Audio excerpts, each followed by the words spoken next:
Hello. Happy Inauguration Day. This is a time of such interest and a time of such change, a time of really beginnings. And I have heard so much from so many about what are we supposed to do with this. I can't honor him as my president, da da da da. All these different people saying so many things. Well, let's just simply look at the facts.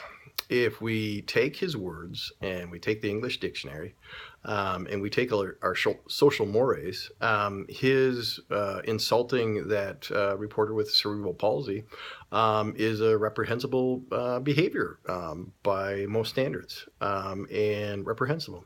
And his failure to apologize for it in a significant manner is also very disconcerting.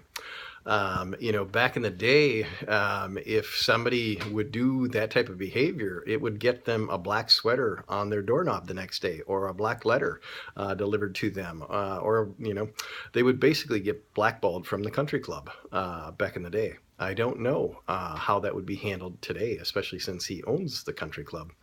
But are there places that have decided to not allow him in because of his behavior? I don't know. The things that he said about women, periods, I remember my mother telling me about the story when she was a little girl and she had to go for her mother and herself eventually to the pharmacist in shame to get that brown package, that package wrapped in brown paper. And it was so humbling to do that because the period was so wrong.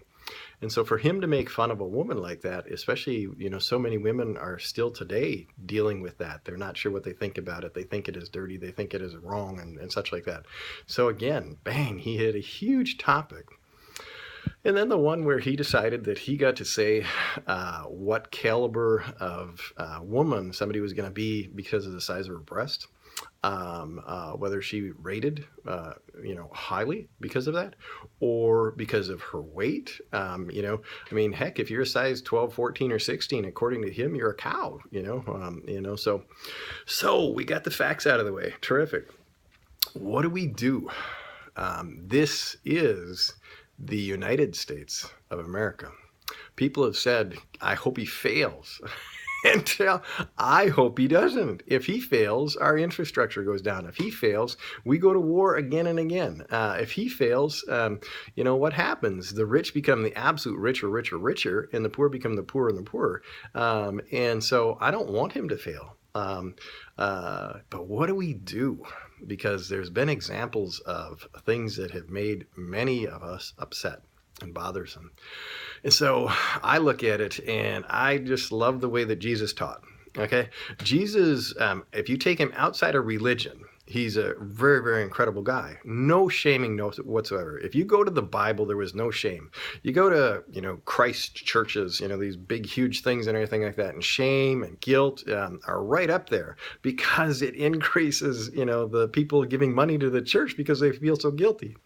But if you go and you listen to Jesus, okay, one of my favorite things is when Jesus went to the tax collector in the tree. Okay, the tax collector in the tree in the Catholic tradition was always the worst of the worst. Back when I was a kid, first of all, he was a murderer because that was the worst thing that you could do was a murderer. Well, then all of a sudden when drugs became the scourge and people started to die of heroin addictions, overdoses and stuff like that, all of a sudden he became, a drug dealer.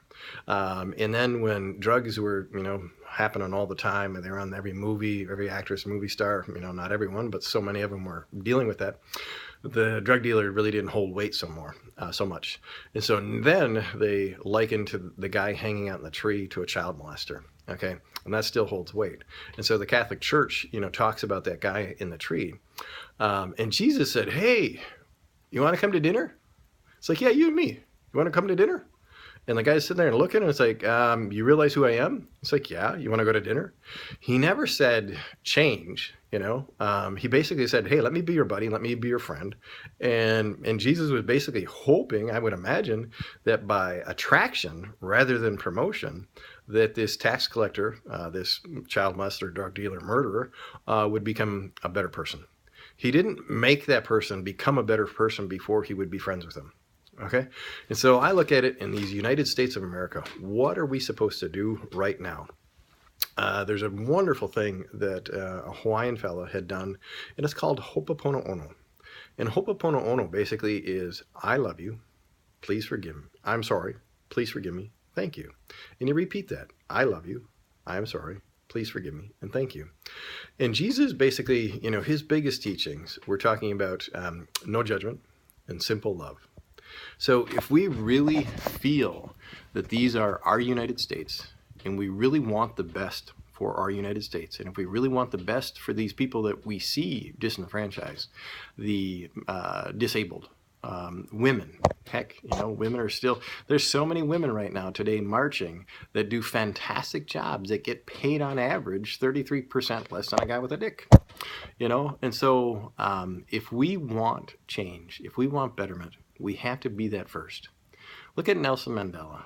He won the presidency, and his cohorts came and says, "All right, let's go to war. Let's kill these guys that killed us. So many of my family members have been killed and tortured and hung and shot and brutalized and raped." And Nelson Mandela said, "Really? That's what you want to wake up to?" He says, "We have the opportunity right now to make this country what we want to make it, and you really want to go to war?" Nelson Mandela said, "No, that's not what we want as our legacy." So right now, certainly Trump has said a lot of things that this bare English, bare definition, are not okay. If I would say any of those, if I would go to dinner and everything like that right now and said those things, oh my God, people would look at me. They would, show me the door. They wouldn't invite me out again. They'd say, "What the hell is this guy, on drugs? Is he off his meds?" I'm not on meds. What's wrong with this guy? So any of us would be to that, okay? But what is our opportunity right now? There's only one thing. The greatest power that we've ever been told is love. And so if we want people to be love, we have to give love. Martin Luther King, it's so great that holiday was just so recent. You cannot change hate with hate. Simple.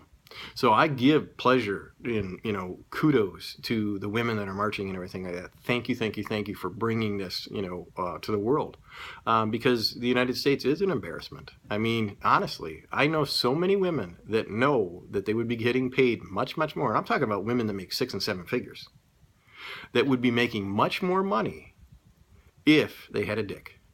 Okay, that's a horrible indictment, on the United States. It's a horrible indictment on our society. It's a horrible indictment that we have soldiers that you have to go to a charity to say, "Would you please build this guy a ramp? He lost his legs. He's got a titanium plate in his head. Would you build him a ramp so he can get into his house?" What about the Veterans Affairs? Okay, we need these kinds of changes and everything like that. So there's so much, and we could go on and on and on and on and on, about immigration and all these different things, whatever. But what's the biggest tool that we have at our advantage? The hidden messages in water shows the power of our thoughts, the power of our intentions, the power of our printed words, the power of what we hold. So take this opportunity and make this nation great. What made this nation great? If I go back, it's like, what made this nation great when I was a kid? Okay, we all sat down to dinner. Everybody did. Everybody knew dinner time. Nobody interrupted dinner time. It was very rare that you had a TV dinner. And usually when you had a TV dinner, you had a TV dinner. That nice little thing from Sara Lee or, whatever that was in the tinfoil package. That's what it was. But now, we've put the TV in the center. Okay, we don't have that time. They've done studies about diet and everything like that, and everything thinks, oh, nutrition, nutrition, nutrition. Well, the biggest change in the nutrition, they found out that they did 3 fraternities. One, they had a dietitian. One, they gave the guys a credit card, said you can buy what you want, Domino's, Pizza Hut, Sub, whatever you want to do, beer. And then they had another one where they had a grandma come in. The grandma cooked with fat and lard, bacon, potatoes, bread, homemade bread, all these different things. And the ones that had the best health, as they tested these guys over the period of time, the best health was the one where grandma cooked for them. Because when these guys came home from class, grandma had fresh baked cookies and milk and wanted to talk with them. How are you? So nurturing, if we go back, what made America great? There was time for nurturing. Mom was often there, and and I believe in, women working. I mean, heck, I know women that do jobs much better than men. And so it's not about that, but it's taking that time when we have time, making the time to have time. Do you know how many people know that their children have play dates, but they haven't made a date for themselves to be with their friends or to be with their significant other? So Make America Great Again is making our hearts the thing again. Not things be the thing, but our hearts. Nurture ourselves, nurture each other, and love each other. Back when I was a kid, it was the whole idea. Yeah, my mom and dad weren't hippies and everything like that, but we saw this thing, love, and we saw flowers, funny colored flowers on vans and trucks and things like that. But, peace, man. Hey, what's up, dude? I mean, that kind of stuff. It's like, hey, when's the last time you really, really, really said, hey, peace, man? So Make America Great, however that is for you. And making America great is being that united front, the united people against atrocities.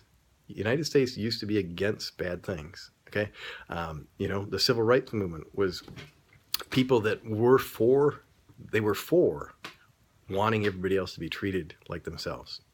They were for peace. They were against violence. So take this opportunity and be for something. Stand up for something. Invite, somebody to lunch or dinner or something like that. Sure, be careful about it, but know that our greatest teacher ever, one of the greatest teachers ever, I think, the other religions, I haven't studied them at all, but I believe we are all the one people. We are all the one people. We all are the chosen ones. I believe that there's one creator, one God, and we all come from that. And so how can I believe that and think you don't deserve the same rights as me? We can't. I can't. So I wish you on this inauguration day to ignite in you the passion for love, acceptance, joy, and peace. And what can you do? What John F. Kennedy says, don't ask what this nation can do for me, but what can I do for this nation? I don't know how it was said exactly, but what can I do to make America great? Volunteer for a t-ball team, clean up the trash when you go for a walk. There's a woman that I know, and every single time she goes for a walk on the beach, she brings a bag and she picks up the trash, and she comes back and she says, hey, I did my bit today. What can we do? What little thing can we do today to make America great? Because it is up to you and me. So thanks a lot. Take care, and I wish you the best.